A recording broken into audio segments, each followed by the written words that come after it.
Bonsoir à toutes et à tous. À la une de l'actualité de ce mardi 13 juillet, l'appel à la vigilance de l'Agence régionale de santé. À l'ombre de l'arrivée d'une quatrième vague d'ici la fin de l'été plane au-dessus de la France, en cause le variant Delta. Il représente près de 90% des tests positifs en Vendée actuellement. Et le taux d'incidence dans le département ainsi doublé depuis vendredi, passant de 15 à un peu plus de 30 cas positifs pour 100 000 habitants. Le point sur la situation dans la région avec Jean-Jacques Coiplet, le directeur de l'ARS.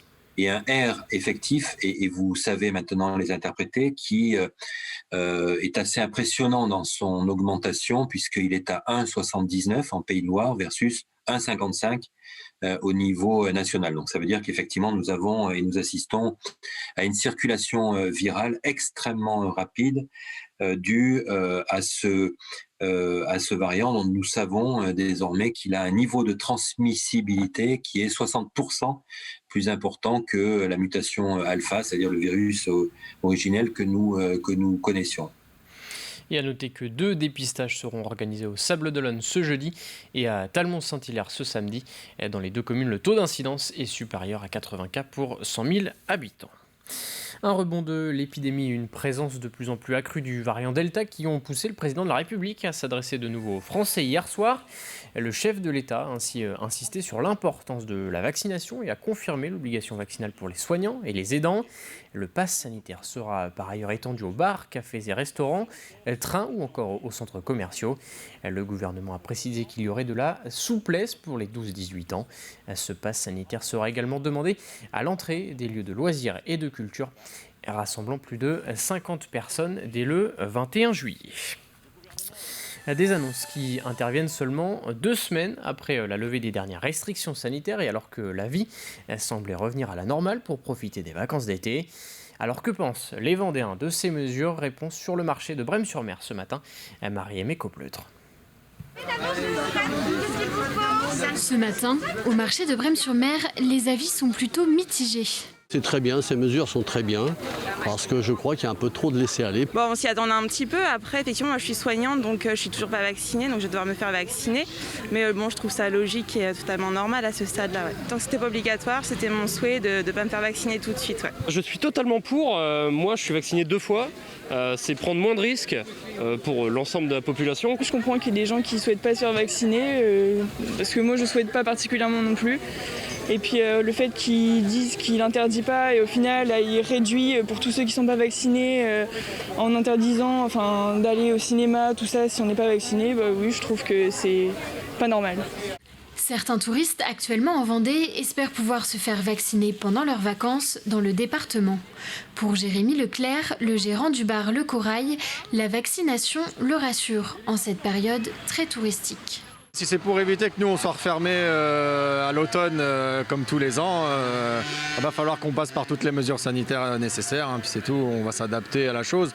Moi la plupart de mes clients ils sont presque tous vaccinés déjà, donc après pour tout ce qui va être locaux ça va pas être compliqué à gérer, mais tous les vacanciers qui sont arrivés là et tous les estivants à venir au mois d'août, en espérant que la plupart soient vaccinés, qu'il n'y ait pas trop de problèmes pour faire gérer les nouvelles restrictions. Après ça nous fait des nouvelles contraintes encore pour nous les bars et les restaurants. Je pense qu'il va falloir 2-3 jours pour que ça s'adapte et puis après en espérant que les gens comprennent que c'est pour notre bien et leur bien aussi. Comme les clients, les salariés des bars, des restaurants et des centres commerciaux devront présenter un pass sanitaire à jour début août.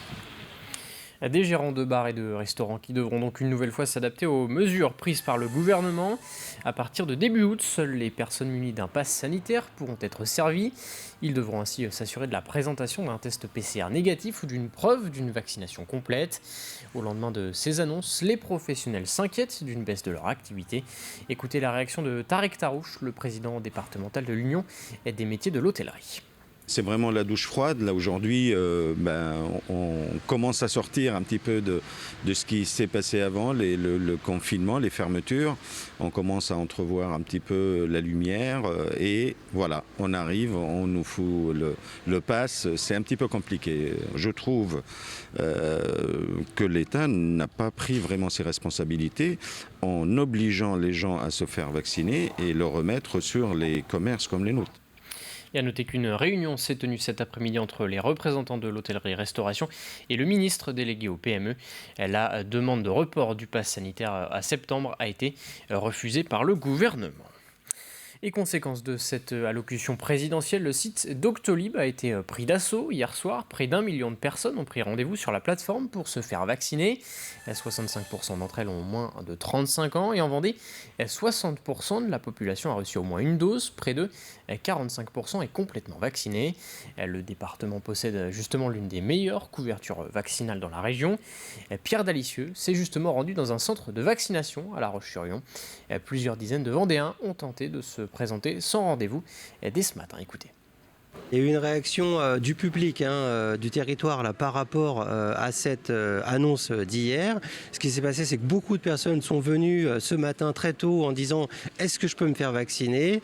Alors malheureusement, c'est pas comme ça qu'on fonctionne. Cette pression, on a réussi à la faire baisser avec l'ARS en ouvrant sur le mois d'août 3000 créneaux. Parce que hier soir, je n'avais plus pour le centre de La Roche-sur-Yon que 26 places de disponibles. Les 3000 créneaux qui se sont ouverts aujourd'hui commencent déjà à se remplir. Ils ont lieu sur les 3 premières semaines d'août. Et puis toujours à propos de vaccination, nous l'évoquions en début de journal, le chef de l'État a décidé de rendre obligatoire la vaccination pour les soignants et non-soignants des établissements de santé. Date limite le 15 septembre. Après cette date, le personnel non vacciné ne pourra plus travailler et ne sera plus payé. Véronique Degoulet, la représentante des infirmiers libéraux dans la région, espère que cette décision sera comprise par les professionnels. La décision du gouvernement, il fallait en prendre une en tous les cas. Se positionner. Bon, on a encore un laps de temps, on a encore jusqu'au 15 septembre. Ce que j'espère quand même, c'est que pour ceux qui avaient peut-être du mal à prendre cette décision, parfois il faut que quelqu'un d'autre le fasse pour vous. Donc j'espère que ça incitera vivement les soignants à se vacciner, mais tout en préservant l'idée que je me vaccine, mais je comprends pourquoi je le fais. Autre annonce faite hier soir par Emmanuel Macron, la fin de la gratuité des tests PCR à partir de cet automne. Et pour se faire dépister, il faudra désormais payer, à l'exception des tests prescrits par son médecin. Une mesure visant à encourager la vaccination, selon l'exécutif. Pour les laboratoires Burelis, les dépistages massifs permettent d'évaluer la circulation du virus sur le territoire et d'identifier les variants présents. On a vu très tôt l'émergence du fameux variant Delta dont on parle aujourd'hui. On l'a vu très tôt apparaître. On est surpris par l'augmentation exponentielle. On avait très peu de cas la semaine dernière. On a fait x5 en une semaine. Et donc, c'est grâce à cette surveillance étroite du virus qu'on a pu anticiper les choses. Aujourd'hui, le variant Delta, il représente 85% sur la semaine dernière des positifs. Et c'est dans ce contexte que se tient la fête nationale du 14 juillet. Les traditionnels feux d'artifice, absents l'été dernier, ont été autorisés cette année. La ville de Saint-Gilles-Croix-de-Vie a décidé de faire appel à la société de Jacques Couturier pour organiser son spectacle qui se déroulera à partir de 23h sur la Grande Jetée. Le pas de tir est sur la Grande Jetée et en fait on le voit très bien de beaucoup d'endroits de la ville, de la Grande Plage, du Remblai, de Boisvinay, du Quai de la République, de l'avenue Jean-Christophe. Donc en fait les gens ont de multiples endroits pour se positionner, ce qui fait que même si on a la foule, je l'espère, eh bien les gens ne sont pas les uns sur les autres pour voir le feu d'artifice et donc étant donné les conditions sanitaires, c'est plutôt rassurant pour tout le monde. La seule contrainte particulière, c'est qu'on aura le port du masque obligatoire sur tout le territoire. Et puis d'autres villes organisent elles aussi leurs festivités demain soir. Des feux d'artifice sont prévus à Fontenay-le-Comte, Moutier-les-Mauffets, au Sable-d'Olonne ou encore aux Herbiers. Celui de La Roche-sur-Yon est annulé ainsi que celui de Noirmoutier en Lille. Décision prise cet après-midi. Pour terminer ce journal focus sur cette initiative du côté des Sables-d'Olonne, plusieurs centaines de bouteilles de rhum arrangé ont été immergées pendant un mois. Objectif, apporter une saveur supplémentaire à ces bouteilles grâce à une macération dans les marais salants de l'île d'Olonne. Explication, Grégoire de Châtillon. 450 bouteilles de rhum arrangé immergées pendant un mois dans des marais d'eau salée. Ce n'est pas une première, mais l'opération reste originale. Les sortir de l'eau, c'est une partie de plaisir mêlée de recherche approfondie. Ce projet insolite, c'est surtout une histoire de copains. C'est une histoire de potes, on s'est retrouvés autour d'une bouffe, on a discuté de tout ça et on a mis ce plan en place qui est vraiment intéressant et on s'éclate à faire ça et ça se voit. Et le jus, il en résulte de quelque chose de vraiment sympa. Donc tout ce qui est projet un petit peu foufou, où on va casser les codes, moi c'est vraiment les choses qui m'intéressent et encore plus quand ça peut écrire l'histoire liée à une personne, liée à une équipe ou liée à des relations, moi c'est là où vraiment je m'éclate. Une expérience qui fait la différence à la dégustation, avec aussi pour ce rhum arrangé une macération exclusive made in Vendée. On a fait évoluer du rhum blanc Martinique dans un fût, dans une barrique bordelaise que Patrick Grenson nous a fourni, un fût qui avait contenu de la trousse minette, donc un apéritif vendéen à l'épine noire de 9 ans d'âge. On a fait évoluer le rhum à l'intérieur, du coup il y a eu un bel échange entre le rhum et le fût, et ensuite on a coupé les ananas fraises Victoria qu'on a mis à l'intérieur, on les a mis en bouteille et on a immergé les bouteilles dans les marais.